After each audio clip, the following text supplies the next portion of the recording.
मुंबईमध्ये उद्धव ठाकरेंची आमदारांसह dinner diplomacy पुढील 4 महिने पक्षाकडे लक्ष देत महानगरपालिका निवडणुकीसाठी प्रयत्न करा तर पावसाळी अधिवेशनामध्ये स्थानिकांच्या मुद्द्यावरती आक्रमक होण्याच्या ठाकरेंच्या सूचना। खरी शिवसेना कुणाची याचा परिचय एकनाथ शिंदेंनीच करून दिला। गृहमंत्री अमित शहा यांनी पुन्हा एकदा ठाकरेंना डिवचलं। शहांकडून बाळासाहेबांचा अपमान तर शिंदे हे लिंबू मिरची उपमुख्यमंत्री असल्याचा राऊतांचा घणाघात। मराठी माणसासाठी पाय चाटू आणि छाटूही स्वार्थ साधण्याचा प्रयत्न केला तर अद्दलही घडवू। मनसेचे नेते संदीप देशपांडे यांच्याकडून राज ठाकरेंच्या 2017 मधल्या भाषणाचा व्हिडिओ शेअर। योग्य वेळी शेतकऱ्यांच्या कर्जमाफीचा निर्णय घेऊ मुख्यमंत्री फडणवीसांची माहिती तर कुठल्याही परिस्थितीत आळंदीत कत्तलखाना होऊ दिला जाणार नाही। वारीच्या पार्श्वभूमीवरती मोठा निर्णय। संभाजीनगरमध्ये 7 तासात 229 अतिक्रमण भुईसपाट। मुकुंदवाडीमध्ये गुरुवारी रात्री 3 जणांवरती शस्त्रानं हल्ला।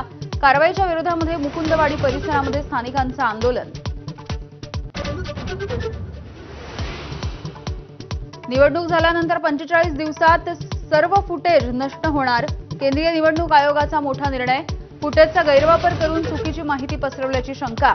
45 दिवसांच्या आत निकालाला आव्हान द्यावं लागणार।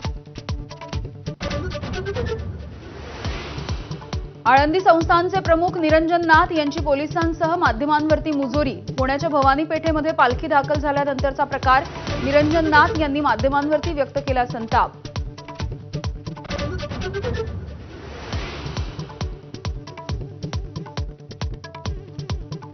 पुण्याच्या संगमवाडीमध्ये पुलाजवळ तुकोबा आणि ज्ञानोबांच्या पालख्या एकत्र। दोन्ही पालख्यांच्या दर्शनासाठी भाविकांची रीघ।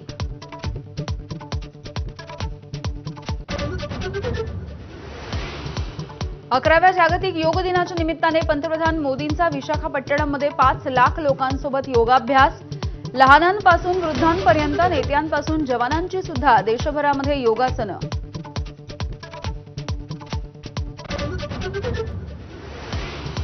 अभिनेता तुषार घाडीगावकर याची आत्महत्या। काम मिळत नसल्यामुळे नैराश्यामधून टोकाचं पाऊल उचलल्याची माहिती। बाहुबळी, उन्हाळ, चोंबिवली या चित्रपटांसोबत अनेक मालिकांमध्ये साकारली भूमिका।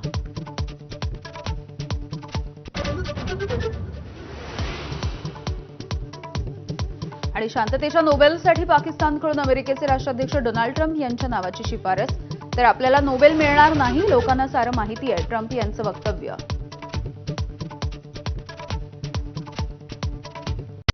Headlines brought to you by Chitale Bandhu. ब्रेकनंतर बुलेटिनमध्ये पुन्हा एकदा स्वागत। सगळ्या महत्त्वाच्या बातम्यांचा वेगवान आढावा 100 हेडलाइन्स मधून।